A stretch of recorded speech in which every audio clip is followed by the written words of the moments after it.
வணக்கம். ஆகதம் பஞ்சவக்ரம் ச கதம் ச கிரிஜானனே மதம் ச வாசுதேவானாம் தஷ்யா தாகமம் முஷ்யதே அப்படிங்கிறது ஸ்லோகம். பரமேஸ்வரனுக்கு 5 திருமுகம்.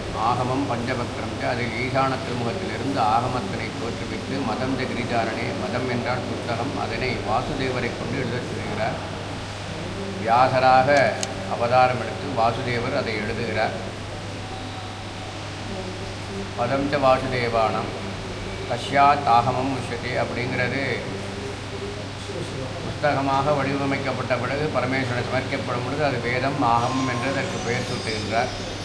அப்பேற்பட்ட அந்த ரகசியத்தினை உபதேசித்த இடம் திரு உத்தரகோசமங்கை அப்படிங்கிறது ஸ்தலத்தினுடைய திருநாமம். உத்தரம் உபதேசம் கோசம் ரகசியம் மங்கை பால். வேதம் ஆகமம் பிரணவத்தை உபதேசிப்பதற்காக கைலாயத்திலிருந்து சதாசிவமூர்த்தியாக இருந்த பரமேஸ்வரன் இங்கு பூலோகத்திலே சிவபுரம் என்று அழைக்கப்படக்கூடிய இந்த இடத்திற்கு முதலாக வந்திருந்து இந்த மண்ணை தோற்றுவித்து இங்கு பார்வதிக்கு உபதேசம் செய்கிறார். அதனால் இந்த பாரத தேசத்திலே இங்கே மட்டும் ஒரு பழமொழி உண்டு. மண் முந்தியா மங்கை முந்தியா என்பது மங்கைக்காகவே தோற்றுவிக்கப்பட்ட திருத்தலத்தின் திருநாமம் திரு உத்தரகோச மங்கை என்பது பற்பல சான்றுகள் உள்ளது. ஆதி சிதம்பர மகாத்மியம், இளவந்தகை பள்ளி என்று சொல்லக்கூடிய இலக்கிய நூல்களிலெல்லாம் சங்க இலக்கியங்களிலே பல இடங்களிலே சொல்லப்பட்டுள்ளது. தேவாரம், திருவாசகம், நீத்தல் விண்ணப்பத்திலே பல இடங்களிலே மாணிக்கவாசக பெருமானால் எடுத்துரைக்கப்பட்டுள்ளது. பள்ளி இலட்சியிலே முழுமையாக மங்களேஸ்வர பரமேஸ்வரனையே போற்றி பாடிய போற்றி திரு அகவல் முழுமை செப்பேடுகள் முழுமையாக தெரிவிக்கின்றது. அதே போன்று பொன்னூஞ்சல் என்று சொல்லக்கூடிய 8ஆம் திருமுறை பாடல் பெற்ற இடம் சிதம்பரம். பாடல் பாடிய சுவாமி திரு உத்தரகோசமங்கை நாயகர். எந்த திருக்கோவிலே பொன்னூஞ்சல் என்று சொல்லக்கூடிய பள்ளியறை வழிபாடு நடக்கும் பொழுது அந்த பொன்னூஞ்சலானது இந்த உத்தரகோசமங்கை நாயகரையே சொல்லி பாடும்படியான அருளை செய்திருக்கின்றார் பரமேஸ்வரன். பேர்பட்ட திருத்தலம் ஆதிசிவர், மங்களேஸ்வரர், பிரளயாகேஸ்வரர், மாணிக்கவாசக பெருமான் இங்கு இடத்திலே காட்சியை பெற்று அம்மையும் இறைவன் இறைவியோடு சேர்ந்து இங்கு காட்சியளிக்க வேண்டும் என்று மாணிக்கவாசக பெருமானுடைய விண்ணப்பத்தினை ஏற்றுக்கொண்டு காட்சி கொடுத்ததன் பொருட்டாக காட்சி கொடுத்த நாயகர் என்ற திருப்பெயரும் இந்த சுவாமிக்கு உண்டு என்பதையும் தெரிவித்துக் கொள்கிறோம். இந்த இடத்திலே அம்பாளுக்கு உபதேசம் செய்த பிறகு முனிவர்கள் அனைவரும் இங்கே தவம் இருக்கின்றார்கள். அவர்களும் தங்களுக்கு வேதாகம ரகசியத்தை உபதேசனம் செய்ய வேண்டும் என்று பரமேஸ்வரன் விண்ணப்பித்ததன் பொழுது பரமேஸ்வரன் அந்த விண்ணப்பத்தினை ஏற்றுக்கொண்டு 1000 ரிஷிகளுக்கும் இங்கு உபதேசத்தை எடுத்துரைப்பதற்கு ஆரம்பிக்கின்றார். அந்த தருணத்திலே ஒரு பிரளயத்தினை காட்ட வேண்டும் என்பதற்காக 1000 ரிஷிகளிடத்திலே சுவடிகள் அனைத்தையும் பாதுகாத்து வைத்து கொள்ளும்படியும் அந்த நேரத்திலே நான் வண்டோதரிக்கு காட்சி கொடுக்க செல்கின்றேன் என்பதையும் சொல்லுகின்றார்கள். முனிவர்கள் அனைவருமே வண்டோதரி யக்ஷினி என்று சொல்லக்கூடிய குணத்தை உடையவல்லவா என்று சொல்லுகின்றார்கள். சுவாமி பரமேஸ்வரன் வண்டோதரியுடைய தபத்தினை நாம் ஏற்றுக்கொண்டோம், அதனால் வண்டோதரிக்கு காட்சி கொடுக்க செல்கின்றோம் என்று இங்கே அனுகிரகிக்கிறார். வண்டோதரிக்கு அனுகிரகிக்கிறார். வண்டோதரி தபஸ் இருந்ததன் காரணமே பரமேஸ்வரனையே தன் மணாளனாக திருமணம் செய்து கொள்ள வேண்டும் என்பதற்காக தபஸ் இருக்கிறார். தபத்தினை ஏற்றுக்கொண்ட பெருமான் வண்டோதரி இடத்திலே தான் திருமணம் செய்து கொள்ள முடியாது, நல்ல சிவபக்தன் மணாளனாக வருவான் என்று எடுத்துரைக்கின்றார். அந்த சிவபக்தனை காண்பிக்க வேண்டும் என்பதற்காக அளப்பாய சென்றிருந்த ராவணரை அங்கு வர வைக்க வேண்டும் என்பதற்காக என்ன செய்கின்றார், தானே ஒரு சிறு குழந்தையாக அவதாரம் எடுத்து வண்டோதரிட திருக்கையிலே அமர்ந்து கொண்டு வண்டோதரிடத்திலே சொல்கின்றார், ராவணர் உன்னை இப்பொழுது காண வரும் பொழுது இந்த குழந்தை யார் என்று கேட்டால் ஒரு கிழவி கொடுத்ததாக சொல்லவும் என்று சொல்கின்றார். அதே அசரீரியை இங்குள்ள முனிவர்களுக்கும் எடுத்திருக்கின்றார். ராவணர் என்னை தீண்டும் பொழுது நான் இங்கு ஜோதி பிளம்பாக காட்சியளிப்பேன் என்று சொல்கின்றார். ராவணர் வருகிறார். தான் மணக்க இருக்கக்கூடிய அங்கே மங்கையை காண வேண்டும் என்பதற்கு அந்த குழந்தையின் மூலமாக அதை காண்பிக்கின்றார் சுவாமி. அந்த நேரத்திலே சுவாமியை ஸ்வீகரம் செய்கின்றார். சுவாமியை தொடும் பொழுது சுவாமி பிரளயமாக ஜோதி பிளம்பாக இங்கு உள்ள அக்னி தீர்த்தத்திலே ஜோதி பிளம்பாக வருகின்றார். இறைவனே ஜோதி பிளம்பாகிவிட்டார், ஜோதியில் ஐக்கியமாகிவிட்டார் என்று எல்லோ ரிஷிகளும் முனிவர்களும் நினைத்து கொண்டு அந்த ஜோதியிலே போய் தங்களையும் சேர்த்துக்கொள்கின்றார்கள். ஒரே ஒருவர் மட்டும் தன் தவ நீற்றலே இறை வலிமைக்கு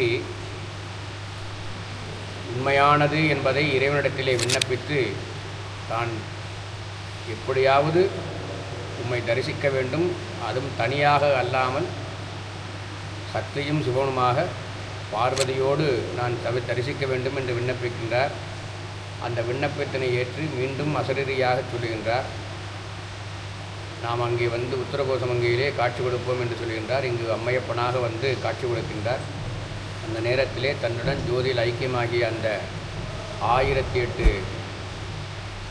முனிவர்கள் கரையில் இருந்த ஒருவரையும் தனக்குள்ளே சேர்த்து கொண்டு எல்லோருக்கும் அந்த சிவரகசியத்தை வேதாகமத்தையும் பிரணவத்தை உபதேசம் செய்கின்றார். அந்த சிவரகசியமானது காட்டப்பட வேண்டும் என்பதற்காக அந்த 1008 ரிஷிகளையும் தனக்குள்ளே ஜோதியாக வைத்துக்கொண்டு 1008 சிவலிங்கமாக மாற்றி வைத்து கொண்டிருக்கின்றார்கள். இத்தலத்தினுடைய தல புராணமானது ஆரம்பிக்கிறது இந்த இடத்திலிருந்தான் ஆரம்பிக்கின்றது. சகஸ்திரலிங்கம் என்று சொல்லக்கூடிய முதல் இடம் இதுதான். எல்லா புராண கோயில்களும் சகஸ்திரலிங்கம் என்பது மூலவர் சன்னதியின் பின்புறத்திலே இருக்கும். இங்கு சகஸ்திரலிங்கம் என்பது தனி சன்னதியாக அமையப்பெற்று இருக்கிறது என்பது தனி சிறப்பாகும். அதே இதற்கு சான்றாகும். அந்த இடத்திலே தான் இளந்தை மரம் என்று சொல்லக்கூடிய ஸ்தல விருட்சமும் இருக்கிறது என்பதை இந்த இடத்தில் இந்த நேரத்திலே சொல்லிக் கொள்கின்றோம். பிரார்த்தனை ஸ்தலம், வண்டோதரிக்கும் ராவணருக்கும் திருக்கல்யாணம் செய்து வைக்கப்பட்ட ஸ்தலம். வண்டோதரி ராவணருக்கு கன்னிகாதானம் பரமேஸ்வரனால் செய்து கொடுக்கப்பட்ட ஸ்தலம். வண்டோதரி தமமிருந்து மீண்டும் தனது 2 புத்திரர்களை மேகநாதன் இந்திரஜித் இருவரையுமே புத்திர பாக்கியம் பெற்ற ஸ்தலம். பராசரர், கௌதமர், காகபுதண்ட மகரிஷி, பகிலாதேவி, வியாசர், பராசரர் எல்லோரும் வழிபாடு செய்த ஸ்தலம். அருணகிரியார் பாடல் பட்ட ஸ்தலம். மாணிக்க வாசக பெருமான் நீட்டல் விண்ணப்பம், போற்றி திருஅகவல் என்று சொல்லக்கூடிய தேவார பதிகங்கள் எல்லா இடங்களிலும் அப்பா என்று சொல்லி எடுத்துரைக்கும் பொழுது உத்தரகோசமங்கை நாயகனே என்று தன்னுடைய வாக்கின் மூலமாக எடுத்துரைத்து அவருக்கு உணர்த்திய பல நிகழ்வுகள் திருக்கோவிலை சான்றாக உள்ளது. தேவார பதிகத்திலே சான்றாக கொடுக்கப்பட்டுள்ளது. மேலும் முழுமையாக பிரார்த்தனை ஸ்தலமாக அனுகிரகிக்கின்றார். இங்கு மட்டும்தான் சுவாமிக்கு தாழம்பு சாத்தம், வேறு எங்கேயுமே கிடையாது. இரண்டாவது, அம்பாள் சுவாமியிடமிருந்து உபதேசம் பெற்றுக்கொண்டதன் காரணத்தினால தினந்தோறும் அம்பாள் குருவாக சுவாமியை பூஜிப்பதாக பிரார்த்தனை செய்வதாக புராணம். மேலும் மரகத நடராஜர், சிவகாமி அம்பாள் அறையில் அம்பாளுக்காக ரகசியமான தாண்டவத்தை ஆடிய முதல் திருத்தலம் இது மட்டும்தான். ஆதி சிதம்பரேஸ்வரர் என்று திருநாமத்தை கொண்டவர். உய்வித்தல் ஒடுங்குதல் என்ற 2 செயல்களையும் பரமேஸ்வரன் இந்த இடத்திலே தான் நிகழ்கிறார். உலக இயக்கமானது இங்கிருந்து தான் நடத்தப்படுகின்றது என்பதை பல இடங்களிலே தேவாரப்பதியிலே சுட்டி காண்பிக்கின்றார். சுவாமி ராஜ திருமேனியோடு இருப்பார். ஜடாமுடி, பிறைசூடிய சந்திரன், கழுத்திலே இடுப்பிலே நாகாபரணங்கள் இவையெல்லாம் இல்லாமல் 51 அக்ஷரங்களாக சொல்லக்கூடிய ஜோதி இவை எதுவுமே இங்கு நடராஜ பெருமானை நடராஜ பெருமான சரணையிலே இருக்காது. சுவாமி சந்தனம் சாத்தப்பட்டு முழுமையாக சந்தனத்திலே காட்சி கொடுக்கிறார். அதனுடைய காரணம் தனித்துவமானது. அம்பரம் அப்படின்னா ரகசியம், சித்து என்றால் சத்து, சித்து ஆனந்தம் என்று சொல்லக்கூடிய சதானந்தமாக இருக்கக்கூடிய சச்சிதானந்தத்தினை இறைவி சிவகாமி அம்பாளுக்காக அறையில் ரகசியமாக ஆனந்த தாண்டவத்தை ஆடிய பொழுது பெற்றுக்கொள்கின்றார்கள்.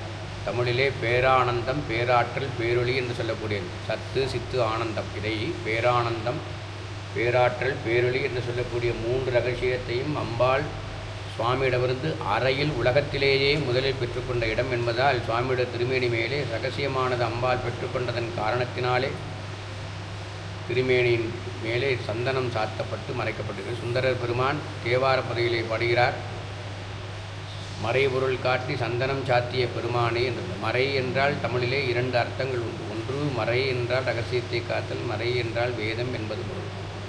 அந்த இந்த இரண்டினையுமே இங்கு செய்தன் காரணத்தினால் சுவாமியுடைய திருமேனி மேலே சந்தனம் சாத்தப்பட்டிருக்கிறது. இந்த தருணத்திலே திருவாதிரை முதல் நாள் மட்டும் சந்தனமானது படிகளையப்பட்டு விஸ்வரூபமாக மரகத திருமேனியோடு ஆனந்தமான ஒரு காட்சியை சுவாமியிடத்திலே தரிசனம் செய்யலாம் என்பதையும் அவர் இங்கே எடுத்துரைக்கின்றார்.